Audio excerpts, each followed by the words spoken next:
Welcome to Speed Motors. ಇವತ್ತಿನ subject ಒಂದು T V S ಫಿಯರೋಗೆ ಸೆಲ್ಫ್ ಮೋಟರು ಅಂದರೆ ವಿತೌಟ್ ಸೆಲ್ಫ್ ಇದು ಸೆಲ್ಫ್ ಮೋಟ್ರ್ ಹಾಕಿ ಅದನ್ನ ಸೆಲ್ಫ್ ಮಾಡೋದು ಹೆಂಗೆ ಅನ್ನೋದನ್ನ ಸಿಂಪಲ್ ಸ್ಟೆಪ್ಸಲ್ಲಿ ಹೇಳ್ಕೊಂಡು ಹೋಗ್ತೀನಿ.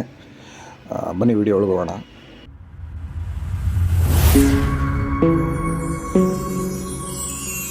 ಇದು ಸ್ವಲ್ಪ ಹೋಲ್ ದೊಡ್ಡದಾಯಿತು ಅಂದ್ರೂ ಮೋಟರಿಂದ ಆಯಿಲ್ ಲೀಕೇಜ್ ಸ್ಟಾರ್ಟ್ ಆಗೋಗುತ್ತೆ. ಆಯಿಲ್ ಲೀಕೇಜ್ ಆಯಿತು ಮತ್ತು ಕೇಸ್ ಚೇಂಜ್ ಮಾಡೋಕ್ಕಾಗಲ್ಲ ಇದು, ಬಿಕಾಸ್ ಇಂಜನ್ ನಂಬರ್ ಇದರಲ್ಲೇ ಇರೋದು. ಆಮೇಲೆ ಗಾಡಿ ವ್ಯಾಲ್ಯೂವೇ ಹಾಳಾಗೋಗುತ್ತೆ. ಸೊ ಇದೊಂದು ಸೆಲ್ಫ್ ಸ್ಟಾರ್ಟ್ ಗೇರು, ಒಂದು ಒನ್ ವೇ ಕ್ಲಚ್ಚು. ಇದರೊಳಗೆ ಪಿನ್ ಆಲ್ಮೋಸ್ಟ್ ಎಲ್ಲ ಫಿಯರೋಸಲ್ಲೂ ಪಿನ್ನು ಸೆಲ್ಫ್ ಪಿನ್ಗಳಿರುತ್ತೆ, ಅದೇನು ತೊಗೊಳೋದು ಬೇಕಾಗಿಲ್ಲ. ಒಂದು ಸೆಲ್ಫ್ ಸ್ಟಾರ್ಟ್ ಗೇರು ಮತ್ತು ಒಂದು ಒನ್ ವೇ ಕ್ಲಚ್ ತೊಗೊಂಬಿಟ್ಟು ನೆಕ್ಸ್ಟು ಇದನ್ನು ಫಿಟ್ ಮಾಡಿದ್ಮೇಲೆ ವೈರಿಂಗು, ಹಳೆ ವೈರಿಂಗಲ್ಲೂ ಮಾಡಿಫೈ ಮಾಡ್ಬೋದು. ಸುಮ್ಮನೆ ಹಿಂಸೆ, ಕಸ್ಟಮರ್ ಅವಾಗ ಕಂಪ್ಲೇಂಟ್ ಅಂತ ಬರ್ತಾರೆ. ಸೊ ಹೊಸ ವೈರಿಂಗ್ ಕಿಟ್ ಅವೈಲೇಬಲ್ ಇದೆ, ಒಂದು 950-1000 ರೂಪಾಯಲ್ಲಿ ಸಿಗುತ್ತೆ. ಒಂದು ವೈರಿಂಗ್ ಕಿಟ್ ಹಾಕ್ಕೊಂಡ್ರೆ ಒಳ್ಳೆಯದು. ವೈರಿಂಗ್ ಕಿಟ್ಟು, ಒಂದು self start switch, button switch, ಒಂದು ರಿಲೇ, ಇಷ್ಟನ್ನು ಹಾಕ್ಕೊಂಡ್ರೆ ಸೊ ಬ್ಯಾಟ್ರಿ Z4 ಇಲ್ಲ Z5 ಹಾಕ್ಕೊಳ್ಳಿ. 5LB ತುಂಬ ರೇಟು.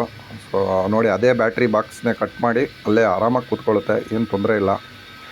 ಆಮೇಲೆ ಇದಕ್ಕೆ ಅಡ್ವಾಂಟೇಜ್ ಏನು ಅಂದರೆ, ಈ ಗಾಡಿಗೆ ಕಿಕ್ಕರ್ ಸ್ಪ್ರಿಂಗ್ ಕಟ್ಟಾಗೋಯ್ತು ಅಂದರೆ ಇಡೀ ಇಂಜಿನ್ ಬಿಚ್ಚಬೇಕು.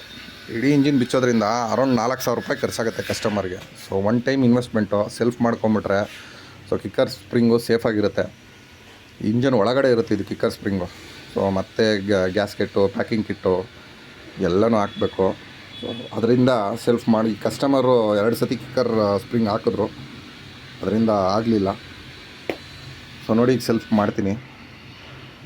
ವಿಡಿಯೋ ಇಷ್ಟ ಆದರೆ ಲೈಕ್ ಮಾಡಿ. Thank you.